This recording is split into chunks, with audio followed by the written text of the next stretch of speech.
I'm tired of pretending. I'm tired of running away. I'm gonna choose my story. I'm gonna breathe in and be brave. I know you've got it in you. I know you can be brave like me. You're glowing on the inside. Now let it out and just be free. I know there's a possibility. I can be the greatest I can be. I just gotta be strong and believe that I'm me, I'm me, I'm me. And that's how it should be. Be, be, be, be, be, be, be, be, be, be, be. That's how it should be. Be, be, be, be, be, be, be, be, be, be. That's how it should be. Be, be, be, be, be, be, be, be, be. That's how it should be.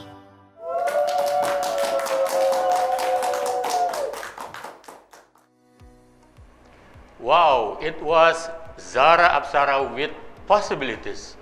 She's so cute, energetic, and awesome.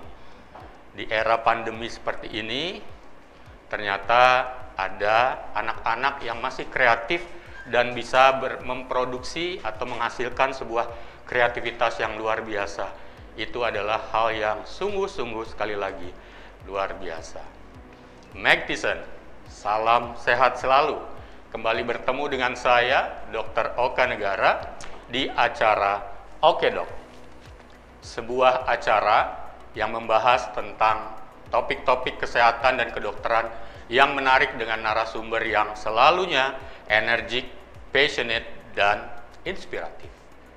Tadi kita sudah lihat cuplikan video dari Zara Apsara, seorang anak masih kecil, masih imut, ternyata sangat menarik, sangat atraktif, dan kelihatannya happy di era masa pandemi seperti ini. Dan ternyata anak ini adalah buah didikan dan asuhan dari seorang yang juga luar biasa. Dan dia adalah didikan dari seorang sahabat saya yang saya undang hari ini untuk berbicara tentang topik bagaimana permasalahan kesehatan jiwa anak-anak di masa pandemi ini.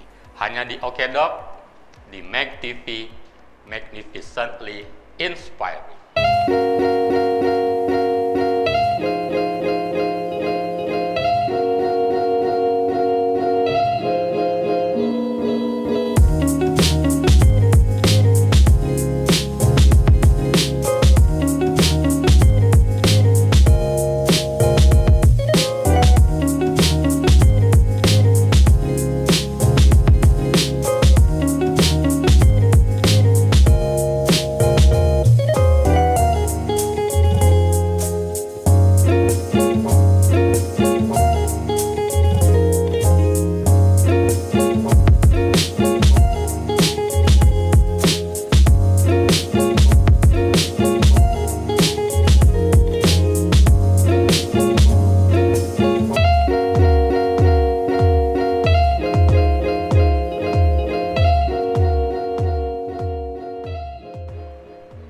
Meg Thiessen kembali lagi dengan saya Dr. Oka Negara. Seperti saya sebutkan tadi, sempat saya sampaikan tadi, di episode kali ini kita akan membahas tentang seluk-beluk permasalahan kesehatan jiwa anak di masa pandemi.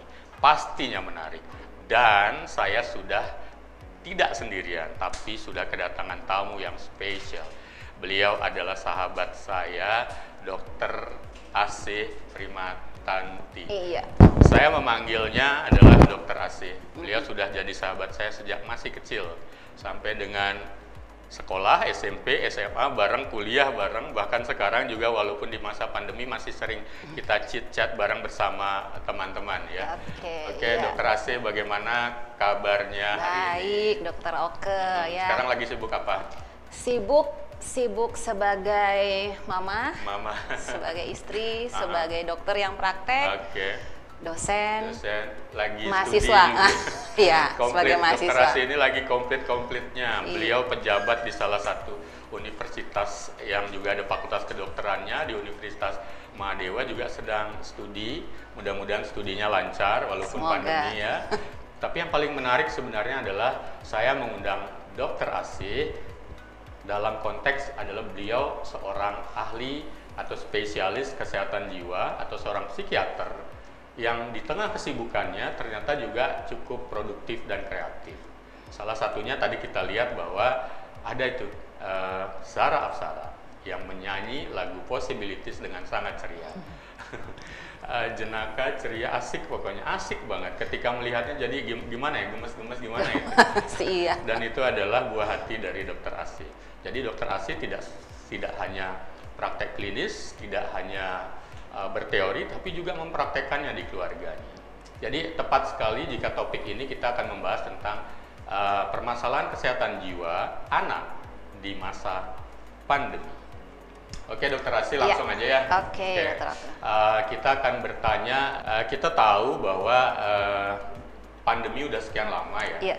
Maksudnya pandemi ini membuat kita berubah semuanya, terutama aktivitas. Jadi selama pandemi ini terjadi perubahan yang aktivitas sangat cepat ya. Jadi orang-orang diminta, termasuk anak-anak diminta untuk di rumah saja, termasuk belajar juga di rumah, study at home. Jadi apakah ini akan berpengaruh terhadap kesehatan anak? Kalau kesehatan fisik kita udah sering juga melihat banyak yang sakit juga, banyak juga yang mesti tetap datang ke dokter karena mungkin daya tahan tubuh juga menurun. Kita lihat juga anak-anak juga hati-hati dijaga imunitas. Tapi bagaimana tentang permasalahan pada kesehatan jiwa? Apakah waktu pandemi ini benar banyak gangguan pada kesehatan jiwa anak? Benar nggak ini? Iya, kalau dibilang benar mungkin iya ya, karena sebetulnya kondisi ini kan kita membutuhkan adaptasi.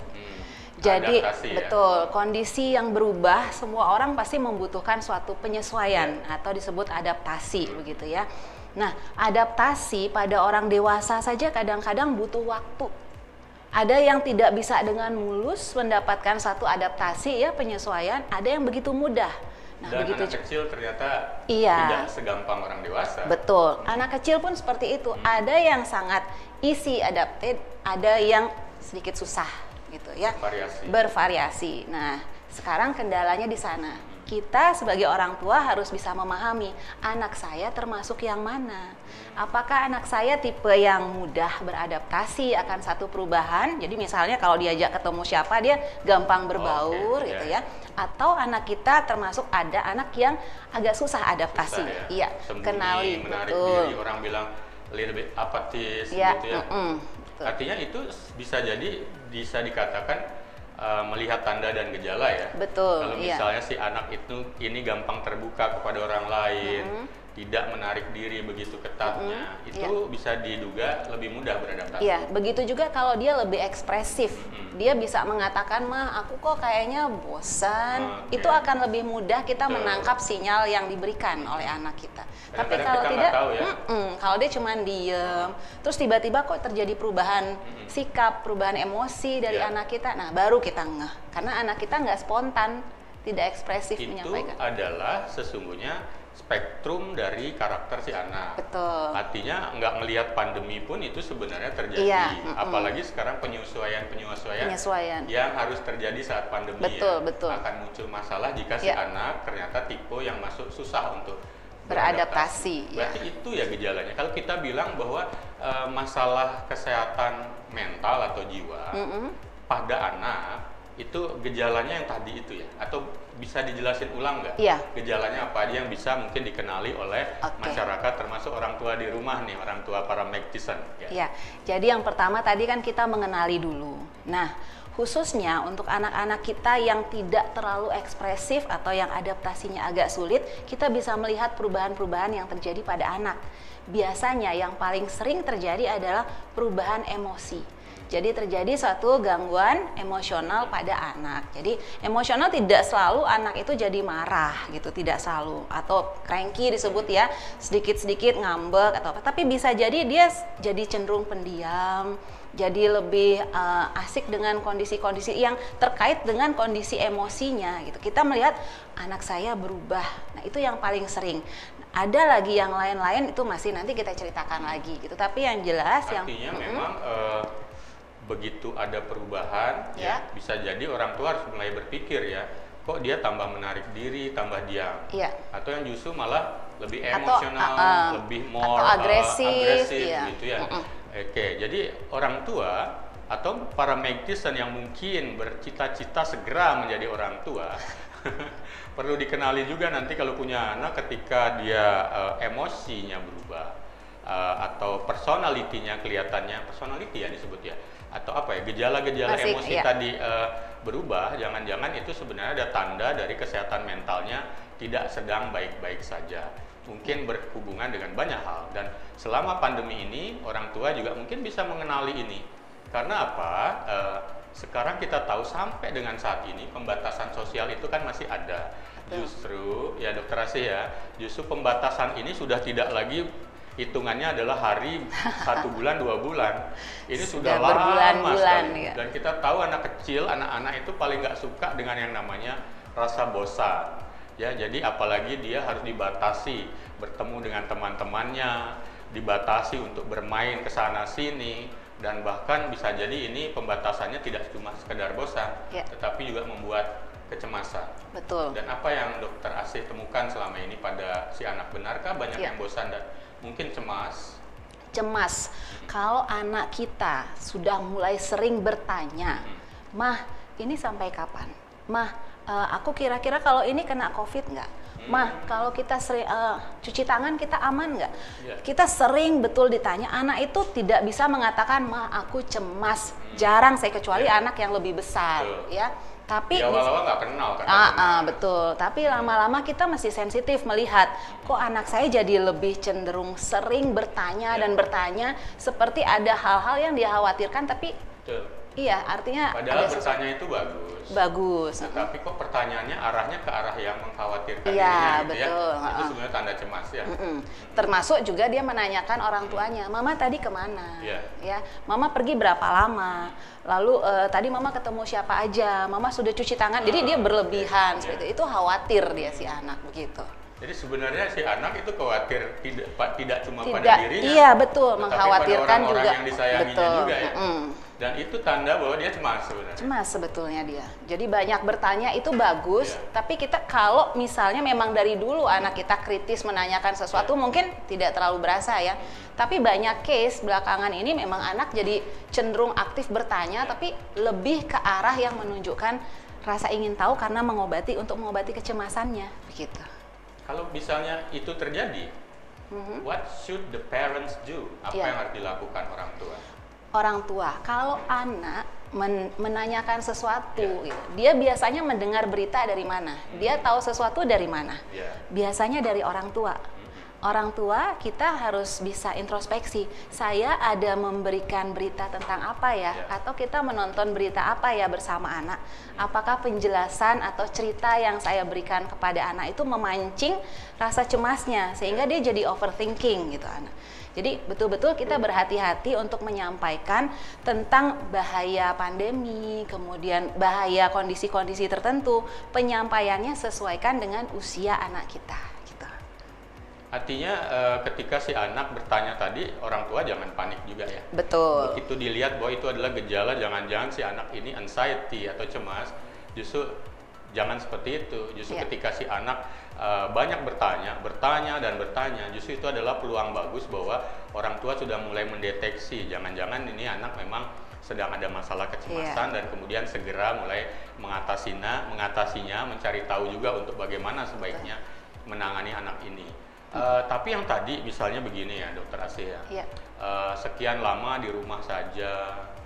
Sering tuh kita lihat si anak-anak kan bete, banyak video-video yang juga muncul tentang kebosanan si anak. Aku males banget nggak bisa main-main lagi sama teman-teman, yang Yang sudah ketemu temennya curi-curi waktu sih mungkin lain ceritanya. Tapi yang Iya. memang benar-benar nggak bisa ketemu teman sekolahnya, itu apa dong yang bisa dilakukan jika si anak dalam tanda petik adalah Iya. boring?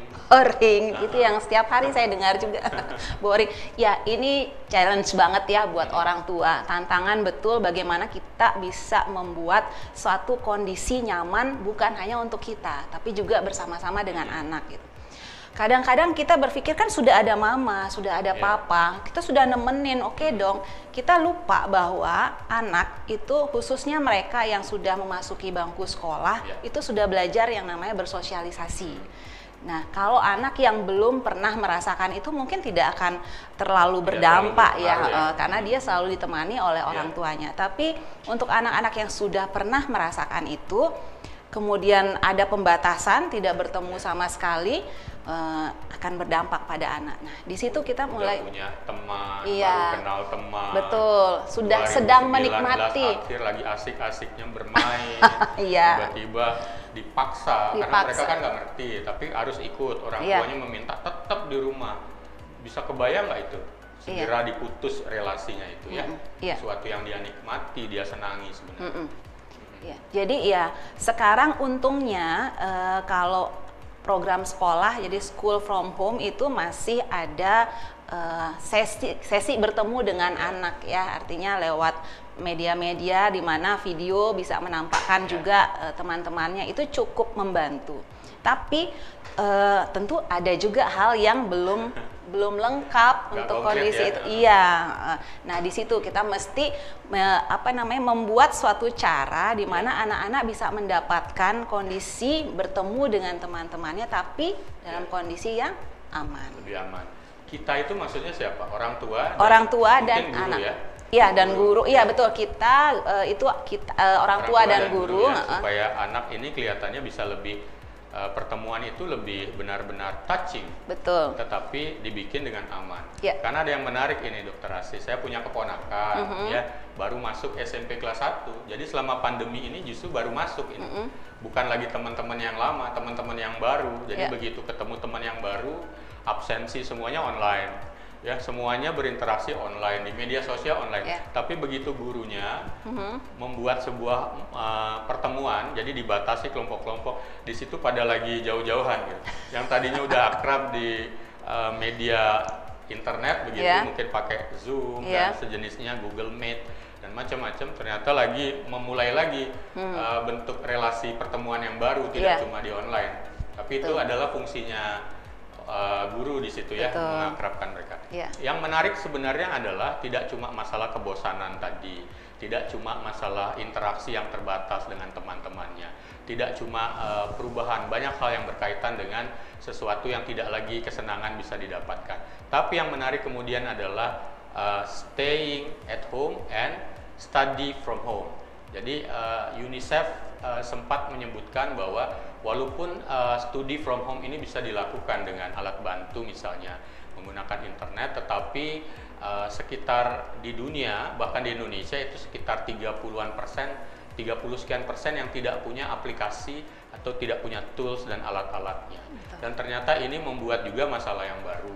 Jadi banyak anak-anak yang merasa, satu, saya terdiskriminasi karena tidak masuk kelompok yang punya alat, punya kuota, punya internet, dan juga akan ada tidak cuma kecemburuan, tetapi juga merasa jangan-jangan aku ketinggalan pelajaran. Belum lagi orang tuanya yang nggak ngerti, walaupun mungkin memiliki waktu, tapi tidak paham dengan gadget itu. Jadi ada ketakutan 30% dari anak-anak ini oleh UNICEF akan ketinggalan banyak hal. Jadi gimana ini kalau ceritanya yang banyak didengar oleh seorang psikiater tentang permasalahan selama belajar di rumah anak-anak kita? Iya, ya seperti tadi saya ceritakan bahwa masih bagus ya sekarang ada banyak aplikasi yang memberikan kesempatan pada anak-anak kita masih bisa tatap muka, tatap wajah dengan guru dan juga teman-temannya. Tapi memang ada banyak sih sebetulnya keluhan-keluhan dari orang tua bahwa anak-anak menjadi tidak terpola belajarnya karena tidak semua anak bisa didampingi oleh orang tuanya. Jadi artinya sambil dia belajar fokusnya terganggu atau kendala tidak paham dengan apa yang diperintahkan atau yang diajarkan oleh gurunya. Nah, itu terkait karena memang keterbatasan. Guru mengajarkan secara general semuanya. Artinya disamaratakan kemampuan anak. Padahal sebetulnya kalau ada di dalam kelas itu bisa satu persatu, ya? Iya, sangat individual. Guru memahami keunikan dari masing-masing anak. Every kid is unique. Iya, betul. Nah, kondisi itu yang menjadi PR bersama, gitu ya. Jadi, adapun sebetulnya gadget, media, belum tentu juga menjamin bahwa anak-anak akan mendapatkan materi sesuai dengan keinginan orang tua dan guru. Dan di situ kan orang tua akhirnya perlu kerja keras juga untuk mendampingi si anak. Padahal kita sebelumnya sempat diskusi nih. Sekarang sudah mulai lagi orang tua pada bekerja. Iya, betul. Sementara kemarin benar-benar di rumah mendampingin. Anak mau ditinggal, anak masih di rumah aja. Ini akan ada masalah lagi ya.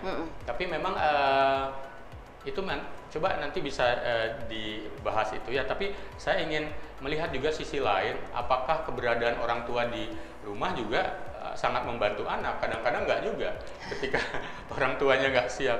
Jadi kan pernah dengar itu video yang anak-anak mumet belajar terus direkam sama orang tuanya, ayo dong belajar, ayo dong belajar. Aduh mama mau papa ini gimana sih, hilang otakku nanti gitu. Iya, iya betul. Itu. Jadi si anak maksudnya udah belajar di rumah, toolsnya ada, ya orang tua ada, tapi kok malah dia stres juga ya. Iya. Itu artinya orang tuanya nggak bisa menyikapi adaptasi ini. Jadi gini, orang tua kan sebetulnya dengan kondisi seperti ini sebetulnya sudah stres terkait dengan masalah finansial, pekerjaan dan lain-lain, belum lagi kekhawatiran terhadap pandemi ini. Tentu hal ini akan membuat sampai ada di rumah itu dalam jangka yang waktu yang lama membuat diri jadi semakin mudah emosi, jadi semakin sensitif, hati-hati. Jadi problem kita jangan sampai kita berdampak kepada anak begitu kan, karena anak itu akan melihat kondisi yang tidak nyaman, dirinya sendiri sudah nyaman, ditambah lagi dengan tuntutan dari orang tuanya. Nah, di situ PR lagi, bagaimana sih kita menjadi orang tua betul-betul memahami kondisi kita dulu, baru kita bisa bersama dengan anak, jangan menuntut anak gitu maksudnya ya. Kalau mau menuntut ke anak, kita harus persiapkan dulu bagaimana caranya, jangan sampai emosi yang keluar. Karena kekerasan dalam rumah tangga memang dalam kondisi pandemi ini pasti riskan untuk menjadi meningkat gitu ya. Malah meningkat ya. Meningkat, bukan hanya kekerasan fisik sebetulnya, tapi yang lebih berdampak adalah kekerasan psikis. Dan sifatnya kadang-kadang juga nonverbal ya. Iya. Walaupun nggak ngomong langsung. Walaupun nggak ngomong, tapi dengan wajah yang jutek gitu ya. Hukum dengan cara-cara yang sifatnya nggak langsung gitu ya. Walaupun sebetulnya hukuman pun juga penting sebetulnya untuk anak mendidik disiplin, tapi alasannya mesti jelas. Anak-anak mesti tahu kenapa saya dihukum atau kenapa saya mendapatkan punishment seperti ini, alasannya apa gitu. Jadi persepsi orang bahwa ketika diam di rumah keluarga akan lebih rukun karena frekuensi dan durasi waktunya lebih banyak, kemudian intensitas bertemu juga tambah sering, tapi tidak menjamin sebuah rencana itu berjalan lancar. Bahkan ketika ada stres, akhirnya malah sumber stresnya di luar bisa dibawa ke dalam rumah, dan akhirnya kekerasan dalam rumah juga bisa terjadi. Jangan salah, kekerasan seksual juga terjadi di rumah meningkat karena pelakunya ternyata juga orang-orang terdekat yang ada di rumah. Tapi yang menarik kemudian adalah begini, Dokter Asih ya, ketika di rumah saja itu anak-anak juga kan semuanya dengan sistem daring begini dibekali dengan handphone yang sudah ada aplikasi, ada internet, ada permainannya juga di situ. Orang tua yang nggak tahu malah nggak tahu kalau anak-anaknya dibebani dengan isiannya macam-macam gitu. Salah satunya adalah adanya game, game online yang banyak. Kalau dulu zamannya PUBG mungkin ya, apa sih lagi Mobile Legend gitu yang ngetop. Sekarang ini anak-anak kemarin pada mulai gila-gilaan bermain Among Us. Among Us, orang tuanya kemudian mungkin nggak tahu apa ya. itu Among Us, dikira boneka-boneka gitu aja. Tapi Tapi ada nggak kasus yang muncul ini sebagai masalah kemudian main games ini sampai datang ke praktek? Oke, kalau datang ke praktek biasanya berkonsultasi orang tua belum merasa itu atau belum tahu mungkin ya bagaimana kapan seorang anak dikatakan kecanduan game online. Gitu. Jadi biasanya orang tua yang datang untuk berkonsultasi karena kondisi anaknya lebih sering saat ini kalau sudah tidak ada pelajaran adalah bermain game. Jadi memang saat ini untuk game itu sudah merambah ke dunia anak SD dan TK. Jadi tidak hanya kalau dulu mungkin betul, kalau dulu mungkin game hanya di usia remaja dan dewasa, tapi terkait dengan kondisi game online ya, sorry. Jadi tapi terkait dengan situasi kita diam di rumah, sepertinya kita butuh aktivitas lain gitu ya untuk menghibur dan bisa terkonek juga dengan teman-teman seperti game Roblox itu kan dia bisa bertemu juga di dalam game dengan teman-temannya. Jadi malah lebih kepada ada room chatnya juga. Ada room chat, ada audio chat. Jadi dia bisa sambil ngomong, sambil main, saya bantu kamu begini. Nah, itu sangat interaktif. Nah, yang harus kita pahami sebagai orang tua yang sering datang berkonsultasi, berapa lama sih atau boleh nggak sih anak saya bermain game seperti ini? Bahaya nggak sih? Iya. Jadi ya kita mesti tahu rambu-rambunya. Jadi kapan anak boleh bermain game. Jadi kalau seandainya kita putus, kamu tidak boleh main game. Anak akan bertanya, kenapa teman saya boleh? Kenapa dia boleh? Iya. Nah, di situ kita mesti tahu dong alasannya. Kenapa kok dia boleh? Oh, dia sudah melakukan misalnya pekerjaannya sudah beres, PR-nya atau tugas-tugas dari sekolah sudah beres. Lalu memilih apakah game ini bahaya nggak buat anak saya? Orang tua jangan menyerahkan semua gadget tanpa tahu apa isinya gitu ya. Jangan mentang-mentang seperti tadi Dokter Oke ceritakan, baru ada boneka kelihatannya lucu-lucu, boleh itu permainan anak-anak. Iya, hati-hati karena dia kalau game online dia bisa berkoneksi juga dengan orang luar. Kadang kita tidak tahu ada kekerasan seksual di sana, jadi ada bullying, betul, ada pornografi di sana yang kita mesti tahu karena ada room chat yang orang luar, orang dewasa bisa masuk ke sana. Jadi kita mesti tahu ini gamenya apa gitu. Lalu berapa lama anak kita boleh bermain game? Sebetulnya kalau dilihat dari anjuran atau dari penelitian mungkin 1-2 jam sehari itu sudah paling lama karena kita mesti memperhatikan juga tidak hanya konten dari gamenya tapi juga kesehatan fisik dari anak. Dia diam dalam waktu yang cukup lama, kemudian matanya fokus pada gadget. Nah, itu yang harus kita pertimbangkan juga. Jangan-jangan sampai nggak makan, nggak minum. Betul. Betul sekali. Tapi ada yang kemudian sempat bertanya sebelumnya, gimana kalau anak saya main games, memang sih dijanjikan udah selesai dulu bikin PR-nya di luar jam sekolah daring, tapi mama papa pengennya kamu nggak di hari kerja, mama papa maksudnya nggak di hari Senin sampai Jumat, jadi boleh main game cuma hari Sabtu atau Minggu, itu gimana kalau ada yang begitu? Oke, semua kesepakatan yang ada di dalam keluarga itu alangkah lebih baiknya apabila itu didiskusikan bersama. Jadi rule yang dibuat bukan dari orang tua, karena itu terkait dengan anak kita. Jadi kita buat bersama-sama. Jadi menciptakan keluarga yang demokratis itu mungkin jauh lebih baik dibandingkan orang tua yang otoriter. Mama maunya begini, mama maunya begini.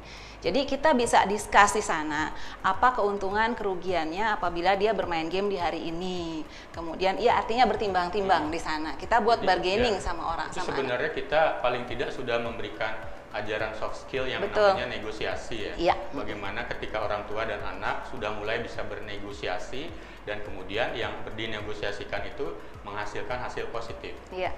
Jadi tanpa disadari itu sebenarnya udah memberikan latihan soft skill buat anak-anak. Karena sebetulnya unik juga ya kalau saya yang pengalaman saya di rumah kan, ini kok kayak mama papa meeting aja kerjaannya gitu kan. Oke, nanti malam kita meeting, family meeting. Jadi anak-anak akan excited tuh. Oke, kita meeting gitu kan. Diajak aja udah senang.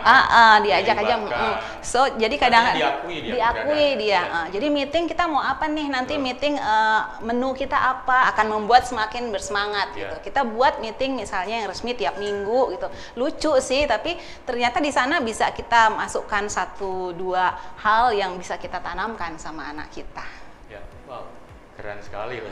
Jadi sebenarnya walaupun ini masa pandemi, justru di masa pandemi ini justru kita keluarga bisa kemudian mengevaluasi selama ini relasinya dengan anak, di mana kurangnya, di mana mungkin kelebihannya, sekaligus juga ini adalah awal atau bisa lanjutan dari mengevaluasi minat, bakat, dan kemampuan si anak. Begitu, yang selama ini semuanya diserahkan ke sekolah, dapat laporan dari raport semuanya baik-baik saja, mudah-mudahan nilainya bagus semua, tapi akhirnya malah nggak tahu dari semua nilai yang bagus sebenarnya anak punya minat, bakat, dan kemampuan di mana. Inilah sebenarnya peluang yang paling bagus masa pandemi selama di rumah ini untuk mengevaluasi si anak. Wow, luar biasa ini Dokter Asih. Nah, terus jadinya kepintahannya ini juga kan Dokter Asih praktek juga tetap jalan.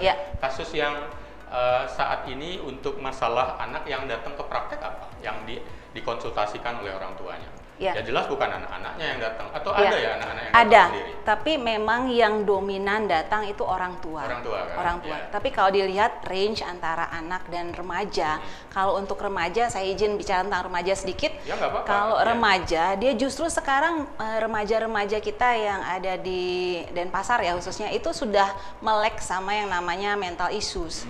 Jadi mereka sudah datang sendiri ke praktek, mereka sudah tahu ada hal yang berubah, ada sesuatu yang tidak beres akan dirinya. Nah, itu mereka lumayan banyak selama masa datang sendiri tanpa diantar. Udah datang duluan, orang tuanya nggak tahu. Betul. Wow, luar biasa. Tapi setelah itu biasanya kita motivasi bahwa alangkah akan lebih baiknya kalau orang tua bisa mendampingi. Walaupun di akhirnya pasti nggak mengerti, pasti nggak paham. Kita berikan di sana diskusi bagaimana tekniknya supaya orang tua bisa paham dan datang bersama ke praktek. Nah, kalau untuk kasus anak-anak memang yang lebih sering adalah orang tua yang datang. Orang tua yang datang dengan keluhan stres, ternyata setelah digali-gali itu karena anaknya. Betul. Jadi saya stres, anak saya begini, anak saya begini, anak saya begini, saya jadi nggak bisa tidur, nggak bisa tenang, nggak fokus dan lain-lain gitu. Oke, dan tanya kan, apakah itu betul karena anak? Tapi ternyata setelah digali-gali, iya, ternyata memang ada banyak perubahan dari anak selama masa di pandemi ini. Tapi kalau masalahnya kayak begitu, ya, yang stres orang tua, tapi sumber stresnya anak. Bagaimana kemudian melakukan upaya memanage terapinya ini, relasi antara orang tua dan anak? Nah, di situ artinya begini, kalau orang tuanya udah dirilis stresnya, tapi penyebabnya anak kan muncul lagi. Ya, yang jelas kan kita mesti urai tuh yang namanya benang kusutnya, kita urai tempatnya di mana. Anak seperti itu tuh kenapa? Gitu. Seperti tadi saya bilang kan anak tidak semua bisa berekspresi bagaimana menyampaikan perasaan atau apa yang dia alami. Tiba-tiba aja kok dia sering membangkang. Kita sering temukan ada anak-anak dengan conduct disorder ya. Jadi perilaku membangkang, melawan apa-apa, enggak. Jadi cranky seperti itu. Disuruh ini enggak, disuruh itu tidak. Jadi melawan orang tua. Atau anak-anak yang terlalu asik dengan aktivitas yang tidak disukai orang tua. Stres saya ngelihat anak ini main game.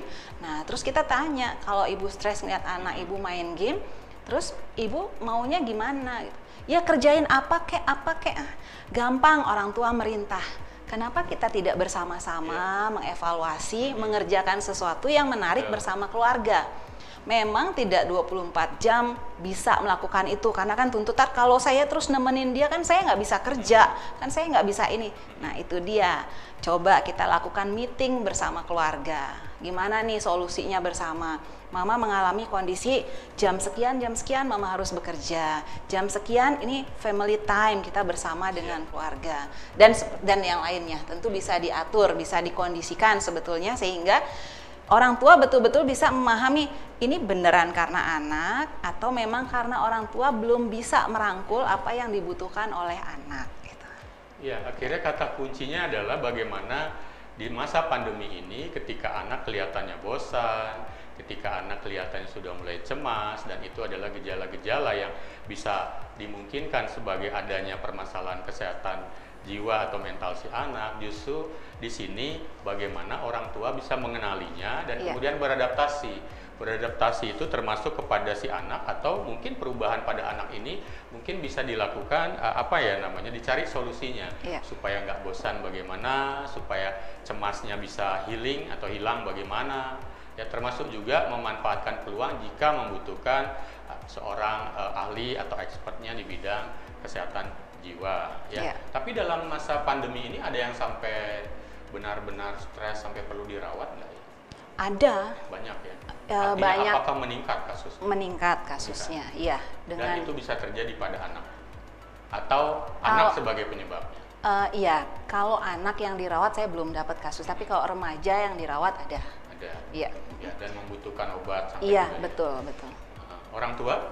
Orang tua ada, karena biasanya sih yang dominan bukan karena anak terus sampai dirawat, enggak. Biasanya memang ada faktor multifaktor, maksudnya terlalu banyak problem ya. Jadi terkait dengan finansial, pekerjaan, ditambah dengan di rumah.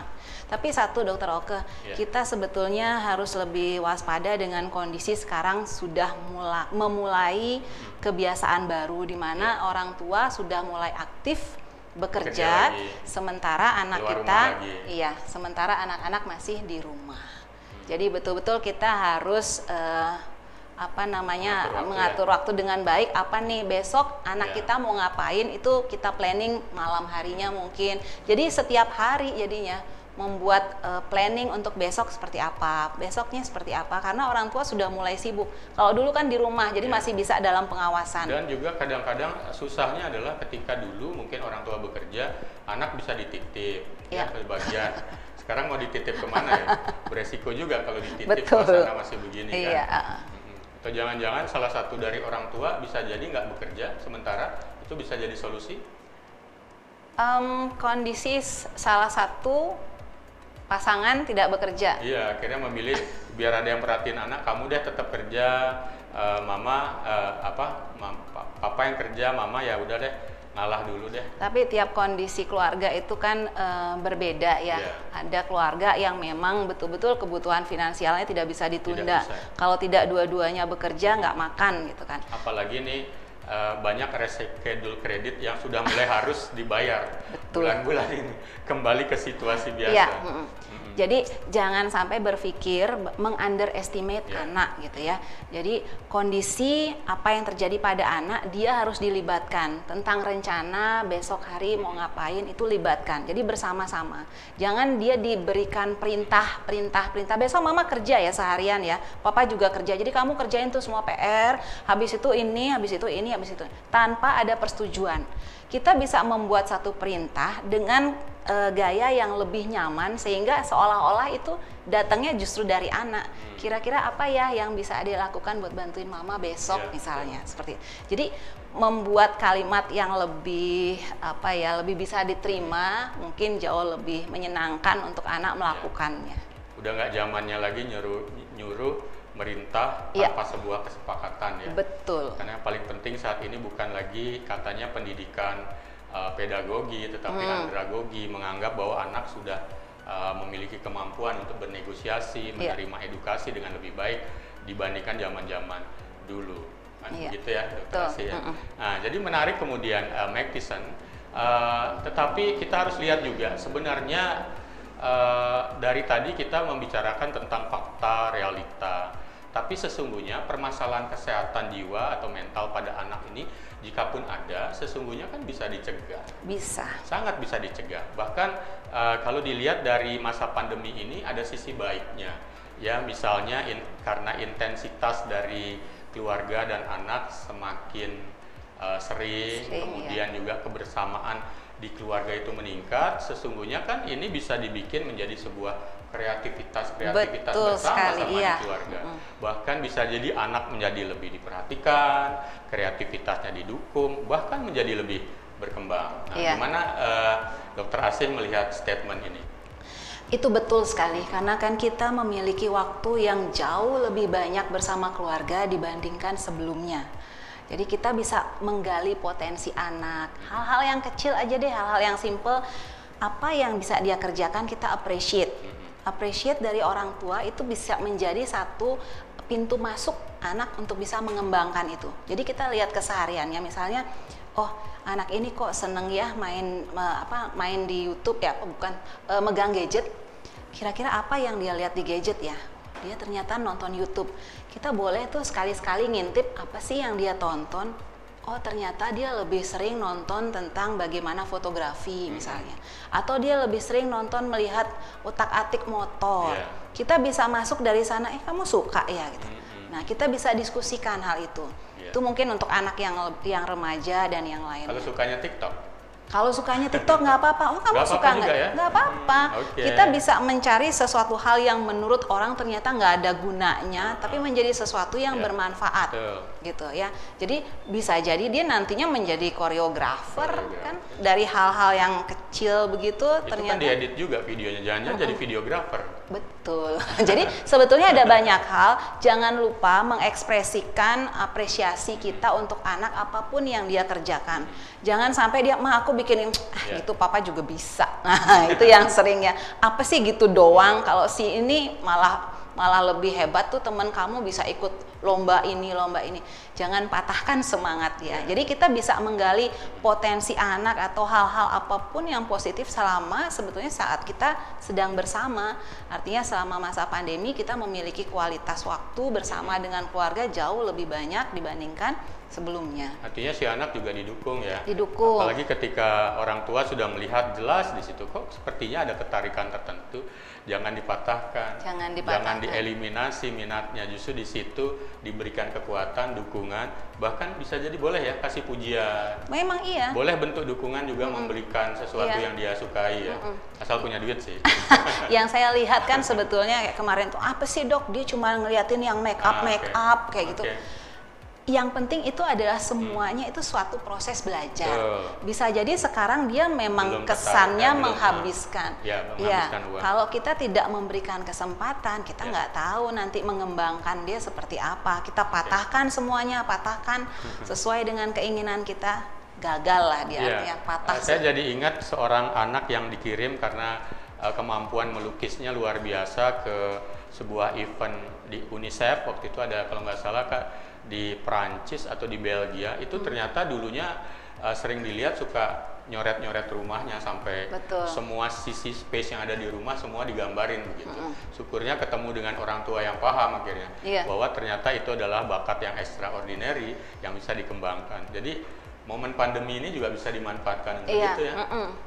Hal-hal simpel deh, kegiatan bersama. Mungkin yang sebelumnya masak bersama bisa kan, walaupun saya nggak bisa masak, tapi saya berhasil mendidik anak-anak jadi bisa masak. Dan saya juga sudah menikmati hasil dari bikinan salah satu dari putrinya Dr. Asih. Iya, jadi bagaimana kita bisa menggerakkan keluarga. Nah itu pada saat kita sudah berhasil, capek challenging kadang-kadang kesal tapi hasil akhirnya kadang-kadang value-nya itu tidak ternilai ya. Ada satu kepuasan di sana untuk mendapatkan. Karena kita nggak pernah tahu bahwa apapun yang berantakan sekarang ternyata bisa tertata, terwujud rapi nanti di suatu masa depan. Jadi tidak ada gedung yang bisa dibikin menjulang tinggi ketika tidak ada proses membangun yang berantakan. Pasirnya di sana, batanya di sini, akhirnya dibikin rapi. Jadi inilah masanya untuk melihat membentuk fondasi walaupun berantakan, ternyata kita bisa melihat jangan-jangan ada bakat yang bisa didukung untuk dikembangkan menjadi sebuah potensi atau passion di pekerjaannya di masa depan. Jadi bahkan kita berpikir bahwa sebuah pekerjaan di masa depan ketika itu ditekuni dengan baik, dengan passion, itu seakan-akan seperti bekerja sambil olahraga, bekerja sambil bermain-main, tapi menghasilkan.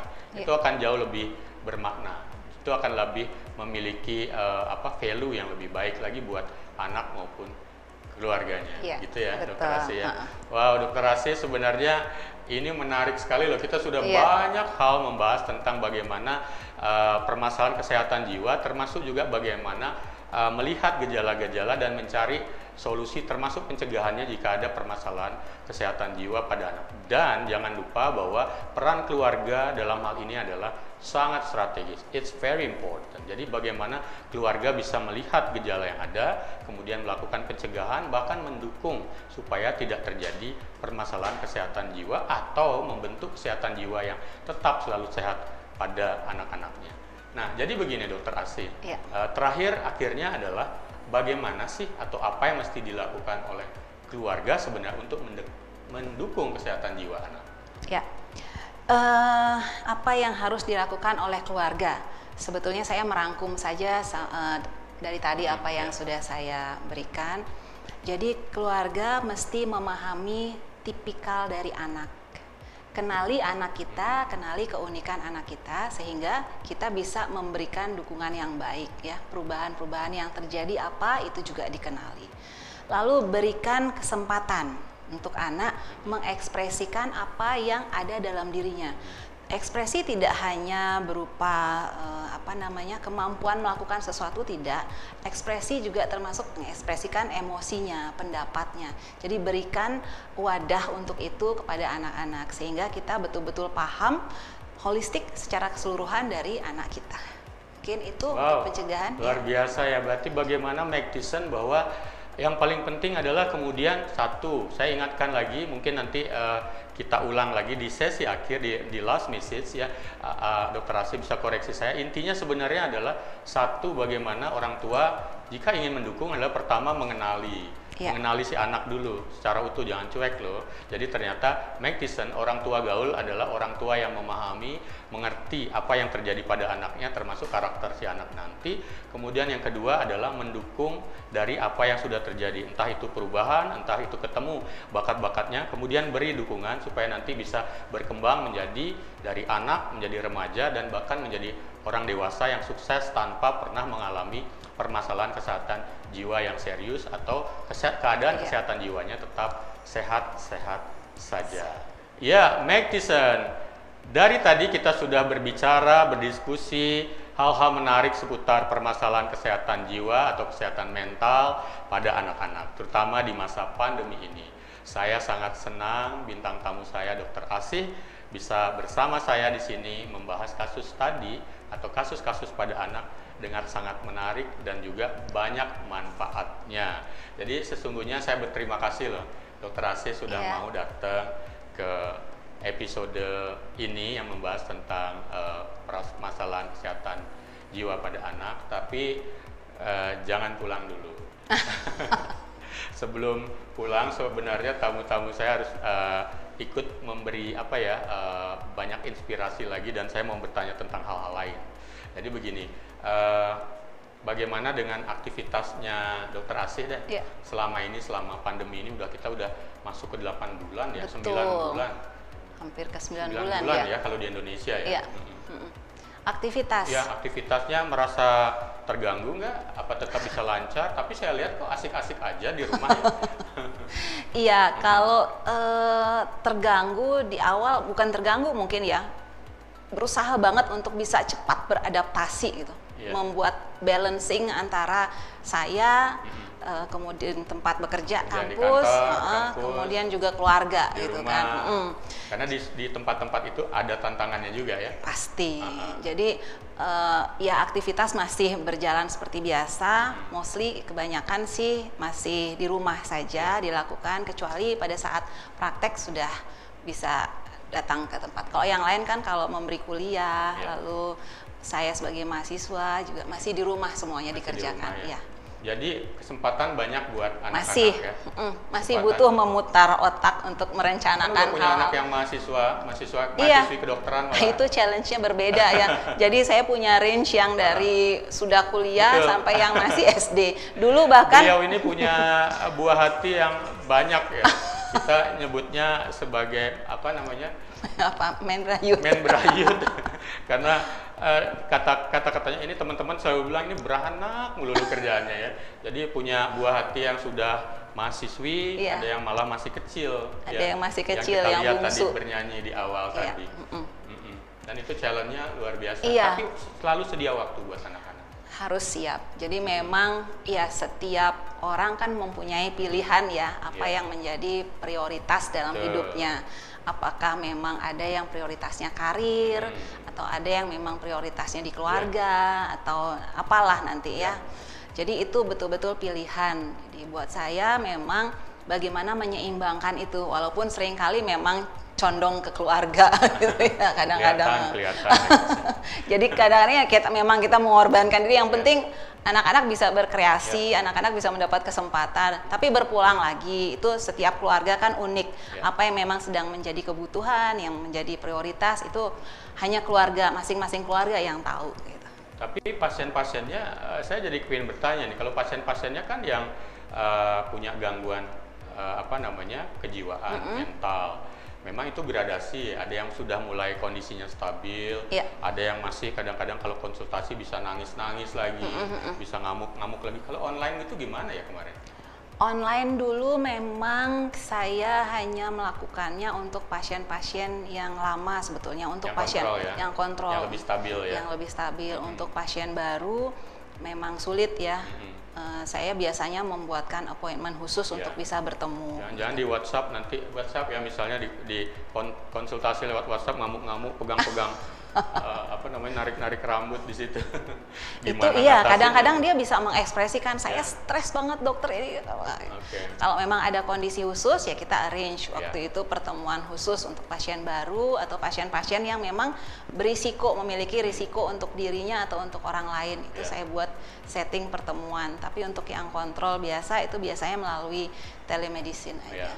Luar biasa. Yang penting adalah semua klien, semua pasien itu bisa tetap diterima dan mendapatkan layanan. Karena sebagai seorang dokter saat ini tetap prioritasnya adalah profesionalisme, ada yang disebut dengan etika kedokteran, ada sumpah kedokteran, kemudian altruisme, bagaimana tetap melayani pasien dengan keadaan yang terbaik di saat ini. Dan saya kenal sekali Dr. AC juga memang seorang yang memiliki family time yang luar biasa. Family is the priority, maka juga bagaimana di masa pandemi ini buah hati beliau ini juga dalam tanda petik terurus dengan baik, malah jadi produktif. Salah satu putrinya yang paling bungsu di masa ini, di bulan-bulan ini malah bisa menghasilkan sebuah kreativitas ya, ada membuat dibantu oleh orang-orang dewasa di situ, membuat lagu, membuat video klip yang kemudian bisa menjadi rujukan sebuah kegembiraan baru buat teman-temannya dan inspirasi buat anak-anak yang lain.